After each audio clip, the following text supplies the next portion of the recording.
Bienvenue dans ce plateau spécial sur les mécanismes d'accompagnement pour l'entrepreneuriat. Nous allons explorer les différentes formes de soutien et d'accompagnement pour les entrepreneurs, qu'ils soient débutants ou expérimentés, de la formation ou du mentorat au programme de financement et d'incubation. Nous parlerons surtout des outils et ressources pour les aider à entreprendre, les réussir leur parcours entrepreneurial notamment. Et pour en parler sur ce plateau, nous recevons justement Anthony Franquevuna, il est entrepreneur et directeur adjoint des éditions TSAM et promoteur de la plateforme Entreprendre au Gabon, mais également Gabin Mapanga, conseiller du président et surtout expert en modélisation économique. Ce sont nos invités sur ce plateau spécial. Bienvenue à tous les deux sur ce plateau de Gabon 24.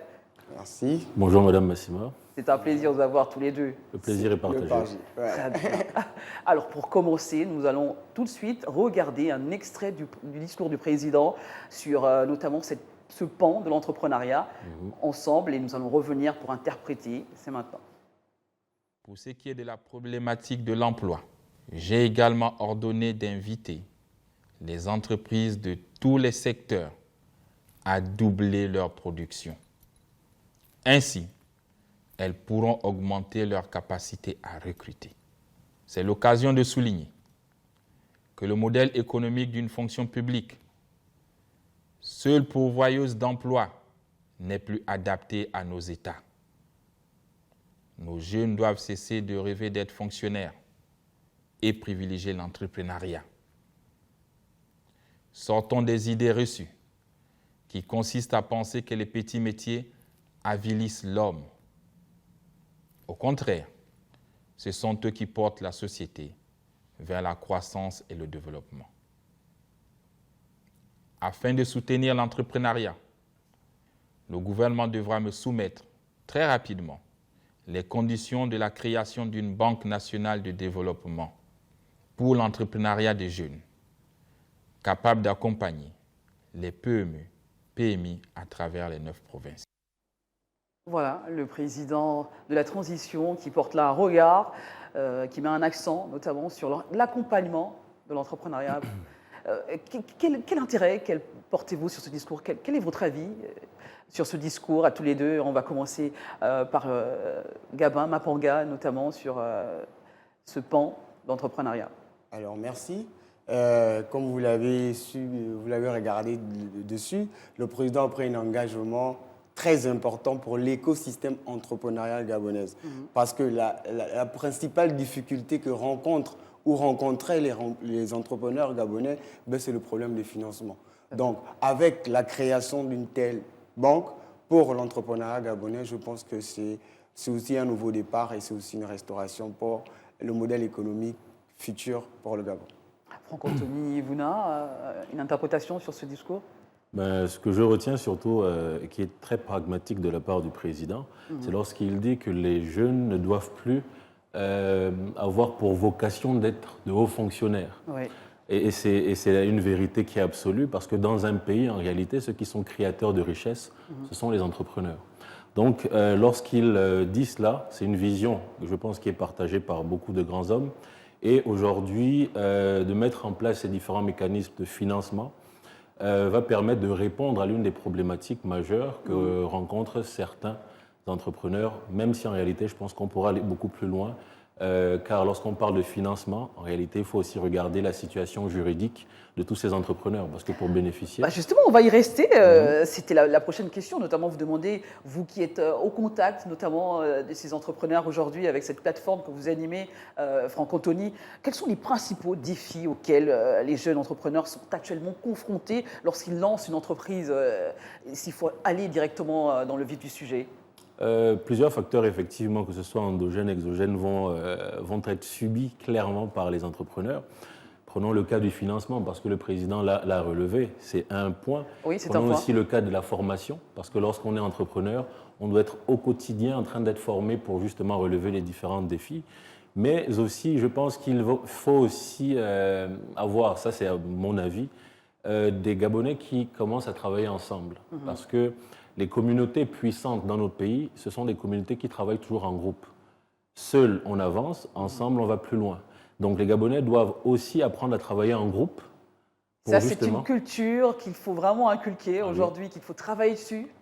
Effectivement, il faut clairement travailler dessus et je pense que l'exemple va venir en fait des entrepreneurs que nous sommes aujourd'hui, de voir les réalisations que nous allons pouvoir proposer et montrer à ces entrepreneurs également, voir comment nous allons travailler en synergie pour justement aller vers, je pense, la vision du chef de l'État, un Gabon qui se veut clairement sur le chemin Mais du on voit quand développement. même une sorte de réseautage, vous parliez de cette communauté fédérée, mais on voit quand même une sorte de réseautage, peut-être qui ne prend pas forme comme on le veut, c'est peut-être ça, C'est vrai que lorsqu'on veut réussir dans les affaires, c'est important d'avoir un réseau. Ça, il faut que ce soit clair. Mais le réseau, en réalité, on va aussi le chercher. C'est un choix. Si je parle de manière terre à terre, il y a des moments où moi, en tant qu'entrepreneur, je décide de ne pas aller dans certains endroits parce que je sais que je ne vais pas trouver ce réseau qui va me permettre d'aller. Prenons le cas d'un bar. Je n'ai rien contre les bars, mais je ne veux pas aller dans les bars tout le temps si je sais que j'ai besoin aujourd'hui de pouvoir échanger avec des gens qui vont m'apprendre sur la finance, qui vont m'apprendre sur le management. Je vais plutôt essayer d'aller dans des endroits où je pourrais retrouver ces personnes-là. Ce n'est qu'un exemple.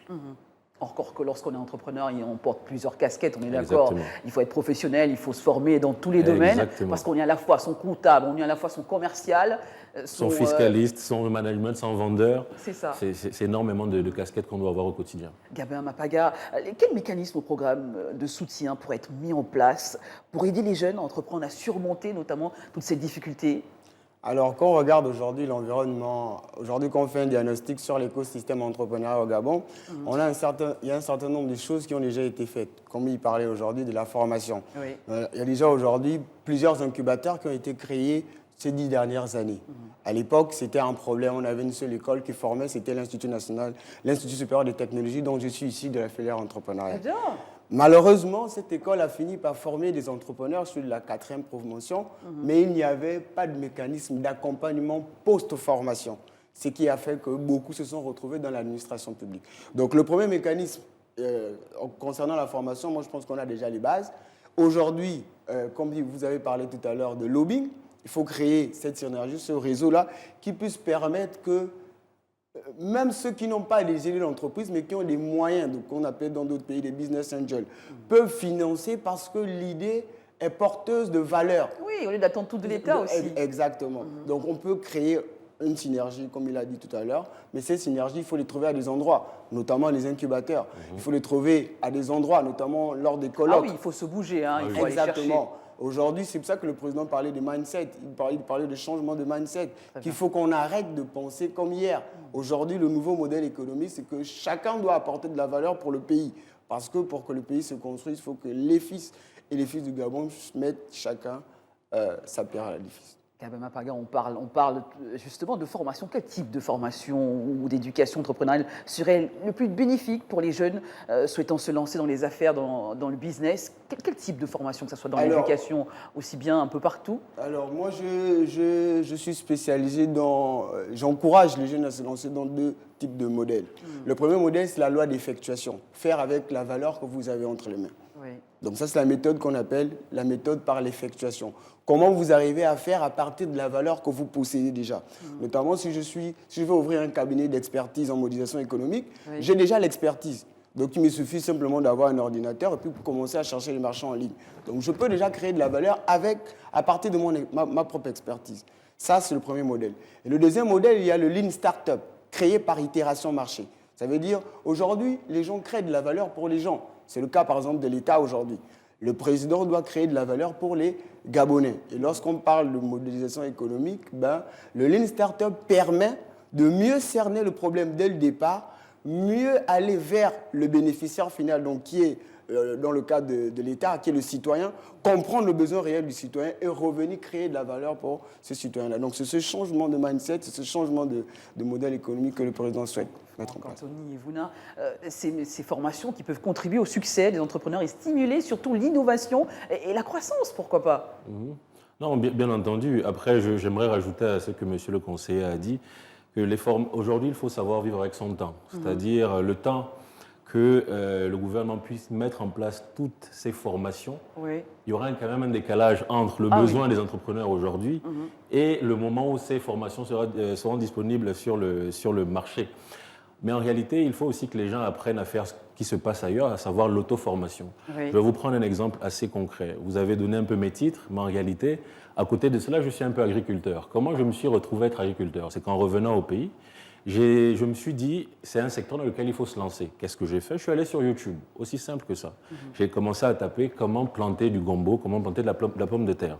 Tous les mécanismes sont dessus. Et c'est ça, l'Internet aujourd'hui, c'est que c'est une grande base de données sur laquelle tout le monde peut s'appuyer. On n'utilise pas forcément... Voilà, à bon escient. À bon les gens escient. préféraient suivre des vidéos comiques, c'est un choix de divertissement, mais en réalité, vous avez tout ce qu'il faut. Et pour preuve, aujourd'hui, dans certains marchés, on m'appelle Monsieur Papa Gombo. Pourquoi? Parce que rien qu'avec YouTube, j'ai réussi sur quasiment un demi-hectare à produire du gombo et à le vendre dans certains marchés de la place. Et tout ça, c'est uniquement grâce à l'auto-formation. Donc, en attendant que le gouvernement mette en place ce qu'il faut pour les entrepreneurs, il faut aussi prendre conscience soi-même qu'il y a d'autres mécanismes pour se former. Gabin Mapanga parlait justement de l'acquisition d'un nouveau mindset, des compétences dans différents domaines. Avoir plusieurs casquettes, on l'évoquait, aujourd'hui, il est indéniable. Il faut qu'on change de mentalité, de manière de voir les choses. Oui, le changement de mentalité est impératif. Nous sortons quand même de plusieurs années où, politiquement, il faut dire les choses, les gens étaient sevrés même, étaient empêchés de rêver. Aujourd'hui, avec ce qui s'est passé le 30 août dernier, si je ne me trompe pas, de date, l'espoir commence à revenir chez les entrepreneurs que nous sommes, chez les Gabonais de manière générale. On se dit que tous autant que nous sommes, nous pouvons aujourd'hui apporter notre pierre à l'édifice. Et c'est ce changement de mentalité-là, cette liberté enfin trouvée, je pense, qui va pousser beaucoup de Gabonais aujourd'hui, et je les vois d'ailleurs déjà, comme moi en tout cas, à se battre au quotidien pour apporter au Gabon un souffle nouveau. Très bien, Gabin Mapanga. Comment les gouvernements pourraient-ils encourager l'entrepreneuriat chez les jeunes à travers des politiques publiques ou des incitations fiscales? Le président parlait de développer une banque, justement, pour accompagner ces entrepreneurs. Exactement, mais avant d'arriver à la banque, il y a un cadre légal autour qu'il faut créer. Aujourd'hui, le Gabon manque du statut de start-up ou le statut d'auto-entrepreneur. C'est des statuts qui n'existent pas, mais qui existent ailleurs, qui encouragent en réalité ce développement des nouvelles start-up. Aujourd'hui, toutes les entreprises qui se lancent directement en mode PME, en mode PMI. Mais non, il faut d'abord comprendre le marché. C'est pour ça que je vous ai parlé de deux méthodes tout à l'heure. Beaucoup se lancent un peu à l'aveugle. On a l'impression que, bon, parce que mon ami l'a fait, moi aussi je vais me jeter, pourquoi pas. Encore que, là encore, ça peut aller. On peut, mais après, il faut aller se former, il faut suivre le mouvement. Exactement. Et beaucoup n'ont malheureusement pas cette volonté de faire. Et comme j'ai l'habitude de dire, je suis en train d'écrire un ouvrage, je ne veux pas faire la pub, mais cet ouvrage, je mets l'accent sur 5 Q. Excusez-moi du terme, je mets en avant 5 Q. Le premier Q que j'ai appelé le quotient d'adaptation, c'est s'adapter à l'environnement. QI, on est bien d'accord. QA d'abord, le quotient, la capacité d'un individu à s'adapter dans l'environnement actuel. QA. Ensuite, vous avez le QI, comme vous l'avez dit, quotient intellectuel. Donc, la capacité d'un individu à s'intégrer intellectuellement face à l'environnement qu'il découvre. Ensuite, vous avez le quotient digital, vous avez le quotient émotionnel, le quotient social. Donc, ces 5 Q-là, c'est ce que le président dit aujourd'hui. Arrêtons de penser comme avant, parce qu'on est dans un nouveau départ. Il faut que les gens arrivent à se lancer par leurs propres moyens s'ils veulent réussir. Parce que on est trop resté à l'ancien système où on attendait tout de l'État. Et ça, c'est le mindset qu'on a aujourd'hui, malheureusement, dans notre jeunesse. Donc, c'est ce qu'il faut changer. Et je pense que c'est ça le véritable combat. Comment les jeunes entrepreneurs pourraient-ils être encouragés à s'engager dans des secteurs innovants, à fort potentiel de croissance, notamment? Comment faire comprendre à ces jeunes qu'aujourd'hui, il y a des secteurs comme l'agriculture dans lesquels il faut forcément y aller, c'est le moment, nous n'avons plus de temps, il faut foncer dans ce genre de secteur? Là, tout de suite, il faut d'abord avoir des exemples. Il faut comprendre que si les jeunes Gabonais voulaient être des fonctionnaires, c'est parce que pendant très longtemps, ils voyaient des hauts fonctionnaires dans des grosses voitures, etc. Et ça a donné envie aux gens d'être à la fonction publique. Aujourd'hui, il faut des entrepreneurs à succès et qui partagent leur succès pour motiver. Voilà, leur success story pour montrer aux jeunes que c'est possible de réussir ici. C'est déjà ça le premier élément. Ensuite, je pense que des conférences, pas vraiment des formations, mais des masterclass entre entrepreneurs qui viennent en fait donner des conseils serait quelque chose de bénéfique parce que énormément de jeunes qui se lancent, ou même de vieux, parce qu'on parle que de jeunes, mais les vieux aussi se lancent. Donc, on ces problèmes. Et aujourd'hui, à travers ma page Entreprendre au Gabon, je reçois énormément de messages. Des gens qui me disent, je veux me lancer dans l'entrepreneuriat, mais je ne sais pas quel document il faut administrativement. Je veux avoir l'agrément des PME que j'ai eu la chance de pouvoir obtenir. Comment il faut? Donc, il faut vraiment partager. Il faut partager. C'est le début pour justement pouvoir enchaîner tout le reste. Gabin Mapanga, d'après vous, quels sont les avantages de l'entrepreneuriat pour les jeunes, notamment en termes de développement personnel et de création de valeur pour la société? Et quels sont ces avantages à être entrepreneur aujourd'hui? Mais l'entrepreneuriat, de sa définition, c'est la création de valeur. Et donc, un jeune qui, comme on dit, l'ancienne définition du travail, c'était travailler pour gagner de l'argent. Aujourd'hui, la réalité est que aujourd'hui, travailler, c'est travailler pour créer de la valeur pour les autres. Et les autres vous payent pour la valeur que vous leur apportez. C'est ça la nouvelle défi. Donc, tout le monde est entrepreneur en réalité. Parce que dans l'entrepreneuriat aujourd'hui, on parle de l'entrepreneuriat social où le revenu n'est pas pécunier. Le revenu est de la gratitude, ce qu'on ressent. Donc, si moi, je veux me lancer en tant qu'entrepreneur, c'est parce que j'ai d'abord identifié un besoin réel et que je pense que je suis en même de porter une solution idoine à ce problème. Donc, ne se lance pas entrepreneur qui veut. Se lance entrepreneur celui qui a perçu un problème réel et qui pense qu'il fait partie de ce maillon de gens qui peuvent apporter des solutions idoines à ces problématiques observées. Voilà. Franck Evouna, vous côtoyez ces entrepreneurs quasiment tous les jours, quels sont les avantages? Il n'y a pas que des difficultés ni des défis, mais il y a aussi des avantages à entreprendre aujourd'hui. Bon, aujourd'hui, l'un des premiers avantages que je ne vais pas négliger, c'est la liberté. Je vous prends l'exemple, je suis ici sur le plateau. On est patron, on est son propre patron. C'est un avantage, mais avant d'arriver à cette étape, il faut d'abord beaucoup charbonner, comme on dit au quartier. Je pense que derrière, l'avantage, pour moi, ce n'est pas un avantage, c'est une consécration. Lorsqu'on est entrepreneur, c'est qu'on participe véritablement au changement de son pays, en apportant son savoir-faire, en proposant des produits qui vont permettre aux Gabonais de pouvoir s'éveiller spirituellement ou même manger sainement. Et aujourd'hui, je suis dans cette phase de pouvoir proposer, grâce aux éditions, des livres de qualité, mais dans l'agriculture aussi des produits sains et bio, par exemple. Donc, il y a des avantages véritablement de pouvoir changer le monde, changer son pays et participer à son développement. Et d'impacter surtout. Et d'impacter, c'est le plus important. Alors, Gabin Mapanga, quel partenariat ou collaboration pourrait être établi entre les jeunes entrepreneurs et d'autres acteurs de l'écosystème, pourquoi pas entrepreneuriat, pour favoriser la réussite de certaines entreprises lancées par les jeunes? Comment faire pour booster, accompagner ces jeunes? Il y a plusieurs programmes qui sont mis en place en partenariat public-privé où l'État s'associe avec le secteur privé. Lesquels? Ouais. Lesquels? Par exemple, je prends l'exemple de la SING, qui est aujourd'hui la Société nationale d'incubation numérique, qui est là pour dénicher des jeunes talents qui puissent permettre à l'État de créer de la valeur. On entend beaucoup parler de la SING, il n'y a pas que la SING, on est d'accord. Hein? Non, mais je dis ce sont des instruments étatiques. Oui. Je parle là des instruments étatiques qui travaillent déjà avec l'écosystème entrepreneurial. Puisque la question était de savoir quel type de partenariat. Donc, ce type de partenariat, c'est qu'on crée déjà des organisations. Vous avez des organisations telles que Koumé Capital, qui est un PAN, qui est un capital risque créé par l'État pour financer et accompagner les jeunes entrepreneurs, même si ce n'était pas le cas en l'ancien temps, parce que comme vous le savez, on a eu un problème de gouvernance. Et donc, certaines organisations étatiques ne jouaient pas pleinement leur rôle. Mais aujourd'hui, nous sommes dans un nouveau système où la gouvernance est prioritaire. Bien gouverner devient prioritaire.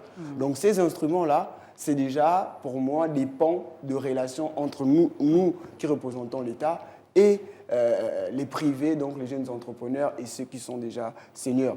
Et pourquoi pas, dans le futur, créer ce qu'on appelle en France des startups d'État. Eh bien, Franck Evouna, Anthony, également les médias sociaux qui peuvent contribuer aussi. La technologie pourrait être également utilisée pour renforcer justement cette autonomisation des jeunes et encourager, favoriser cet engagement, ce dynamisme aussi, pourquoi pas? Oui, beaucoup de Gabonais aujourd'hui sont sur les réseaux sociaux. Comme vous le faites sur Exactement. Après, moi, je dois dire la vérité, je le fais parce que je veux uniquement partager mon expérience. Mais il y a certains qui vivent de ça aujourd'hui, qui réussissent à dénicher des contrats avec des sociétés justement pour faire la promotion. Mais pour essayer de revenir sur ce que monsieur le conseiller disait comme mécanisme, Pour moi, je verrais quelque chose d'assez simple à faire. Par exemple, à tous les entrepreneurs, les obliger, la loi le permet, c'est d'obliger ces entrepreneurs à prendre en fait des jeunes qu'ils vont former. Ce que j'aime avec l'étranger, c'est que c'est un système qui s'apparente avec l'alternance. C'est-à-dire on oblige des sociétés à former des jeunes qui font école et à la fois qui vont en entreprise. Ah oui. Et ici, il y a plein de jeunes aujourd'hui qui ont parfois du mal à trouver des stages. Le mieux alors, c'est d'imposer toutes les sociétés aujourd'hui qui ont un certain, on va dire, niveau de salariés et niveau d'activité, d'obligatoirement prendre des jeunes en alternance, sachant que derrière, là, il faudra que le gouvernement ou l'État puisse apporter la contrepartie, à savoir la subvention. Parce que lorsqu'on prend quelqu'un, on va devoir payer des charges sociales et autres. L'itération avec le terrain. Exactement. Vous voulez créer une entreprise, vous ne commencez pas directement par aller prendre 10 millions parce que vous avez besoin de 10 Exactement. millions. Vous ne savez même pas comment on produit. Si vous voulez, par exemple, je prends l'exemple des filles qui aiment ouvrir des salons de coiffure. Parfois, elles ne savent même pas elles-mêmes maquiller, elles ne savent même pas tresser. Donc, le jour où celle qui tresse n'arrive pas, le salon il est fermé. Voilà. Donc, il faut aujourd'hui que les jeunes entrepreneurs, comme il a dit tout à l'heure, arrivent eux-mêmes à s'auto-former, à se lancer dans les activités dont ils ont un minimum de savoir. Ne serait-ce dit qu'un entrepreneur a besoin de 3 compétences essentielles, compétences techniques, compétences managériales et compétences commerciales. Il faut savoir ce qu'on crée, comment on crée, il faut savoir comment on peut vendre ça et comment on gère l'argent qu'on a vendu. Franck Anthony, en quoi les politiques actuelles pourraient-ils être améliorées pour mieux répondre notamment aux besoins et aux aspirations des jeunes en matière justement d'entrepreneuriat? Qu'est-ce qu'il faut encore pour booster? Vous parlez d'agrément, vous parliez également d'espace, de formation et surtout forcer les entreprises aussi, mais encore. Je dirais déjà, vous savez, lorsqu'on est entrepreneur, il faut aussi pouvoir travailler dans une atmosphère de tranquillité. Et malheureusement, parfois, nous avons une administration qui est plutôt punitive, plutôt que accompagnatrice. Vous allez avoir des moments où des jeunes Gabonais se lancent dans l'entrepreneuriat, n'ont pas forcément toutes les informations en termes de documentation qu'il faut avoir, à savoir les patentes, taxes sur la propriété, certificat d'hygiène et consorts. Et vous allez arriver un bon matin, vous avez des agents qui viennent, qui vous mettent une pression qu'il faut payer maintenant, on vous arrête un business. Et vous avez beaucoup d'entrepreneurs aujourd'hui, et j'ai encore reçu des messages, qui sont désemparés. En réalité, ce que l'administration pourrait aussi faire, c'est de rendre de manière beaucoup plus claire toutes les informations et tous les éléments dont les entrepreneurs ont besoin pour se lancer. Or, aujourd'hui, il y a beaucoup de taxes, il y a beaucoup d'impôts qui sont méconnus par les entrepreneurs. Peut-être qu'ils ne font pas l'effort, comme moi, d'aller sur les sites Internet, de prendre un code général des impôts. Mais il faut savoir que l'entrepreneuriat, c'est quelque chose de nouveau. Donc, on ne peut pas appliquer les mêmes méthodes répressives ailleurs et les appliquer directement ici. Il faut plutôt essayer de concilier et de comprendre la situation de ces entrepreneurs qui sont nouveaux et de venir vers eux et de les accompagner. Ça, c'est, on va dire, le côté administratif. Maintenant, sur le côté financier, le président l'a très clairement dit, ils vont donner des marchés de 150 millions, voilà, oui, de 150 millions aux PME. C'est très intéressant parce que j'entendais déjà dans certains quartiers, allez, les Gabonais vont avoir 150 millions. Mais il faut bien comprendre, on a dit 150 millions aux PME. C'est quoi une PME gabonaise? C'est ça, c'est-à-dire, ce n'est pas un entrepreneur qui se dit, je vends 2 ou 3 produits, je ne sais pas, au quartier, et demain, quand je vais aller soumettre ma candidature, je vais recevoir 150. Non. Pour être une PME, on remplit certaines conditions. Bien sûr, certains critères. Certains critères. Et c'est en répondant à tous ces critères que l'État reconnaît en vous une certaine crédibilité quand même. Une certaine crédibilité. Parce qu'on ne donne pas certains montants à n'importe qui. Et c'est ce qui s'est passé très souvent dans l'ancien régime, qu'on donnait des marchés. Et quels sont ces critères? Pouvez-vous les citer? Les critères, bon, en réalité, j'invite les gens à regarder déjà le Code général des impôts parce que tout y est. Je l'ai à la maison, mais l'un des critères, par exemple, qui est demandé, on va vous dire d'avoir, on va dire, une activité, du moins une société qui est composée en majorité par les Gabonais. C'est l'une des premières conditions, je pense que c'est à 51%. On va vous demander un minimum d'investissement dans la société, c'est marqué dans le code, inférieur à 1 milliard, je crois. Ça veut dire que même en commençant en investissant 1 million lorsqu'on est entrepreneur, on peut rentrer dans cette possibilité, avoir une certaine modernisation, être à jour, parce que ça, c'est la partie, malheureusement, qui va pénaliser beaucoup de personnes qui iront même demander à la banque des crédits. La banque va vous demander certains documents, patente, fiche circuit, est-ce que vous avez la CNSS, la CNAMGS, avez-vous déclaré votre IS et autres? Tout ça, ce sont des éléments qu'on demande pour avoir cet agrément PME. Gaben Mapaga, nous sommes quasiment à la fin de cette émission, peut-être réagir et également conclure sur des solutions, sur des propositions dans ce sens? Alors, je pense qu'aujourd'hui, je veux terminer l'émission en serant pragmatique, comme le veut le président. C'est dire aux jeunes Gabonais de se lancer dans les secteurs porteurs de développement, notamment, comme il a pris l'exemple, l'agriculture, l'élevage, les nouvelles technologies de l'information, Oui. et surtout de se lancer dans les formations avec l'écosystème qui est déjà là et surtout se mettre en réseau. Ce sera ça mon mot de fin. Pour que l'on soit pragmatique et surtout qu'on soit réaliste. On va terminer également par vous, Franck Anthony, notamment ce pan de legs, de transmission qu'on oublie très souvent. Effectivement, je pense qu'aujourd'hui, nous sommes dans une nouvelle ère. Il va falloir que, autant que nous sommes tous les acteurs qui avons pour objectif de vouloir voir un nouveau Gabon, nous puissions transmettre notre savoir-faire, notre savoir-être aussi, parce que c'est très important, pour que cette génération puisse être armée. Mais je dirais surtout qu'il faut avoir cette vision, parce que c'est la vision qui détermine véritablement qui est un entrepreneur. On peut se lancer dans plein d'activités et ne pas y réussir parce qu'on n'avait pas la vision. Donc il faut qu'aujourd'hui, ces jeunes puissent avoir cette vision et se dire que l'entrepreneuriat, ce n'est pas chose aisée. Vous avez la vision, mais ensuite, il va vous falloir le travail. Et l'entrepreneuriat peut vous prendre 1, 2 ans, voire 10 ans avant de réussir. Donc il faut de l'abnégation, de la persévérance. C'est sur ce que je partirai du plateau et je dirais bonne chance à toutes les personnes qui vont se lancer en 2024. Merci, un grand merci à tous les deux d'avoir été là pour nous parler, pour nous édifier, nous apporter notamment votre expérience sur les politiques pour accompagner l'entrepreneuriat au Gabon. À très vite, pourquoi pas, avec un nouveau plateau spécial. Pourquoi pas? Merci. C'est la fin de ce plateau spécial consacré aux politiques pour accompagner l'entrepreneuriat au Gabon. Et pour en parler, nous avons reçu sur ce plateau Anthony Frankivouna, qui est entrepreneur et directeur adjoint des éditions TSAM et promoteur de la plateforme Entreprendre au Gabon, mais également Gaben Mapaga. Il est conseiller du président et expert modélisation économique, tous deux nous invités sur ce plateau spécial. À très vite, pourquoi pas, avec un nouveau plateau spécial consacré à l'entrepreneuriat au Gabon. À très vite.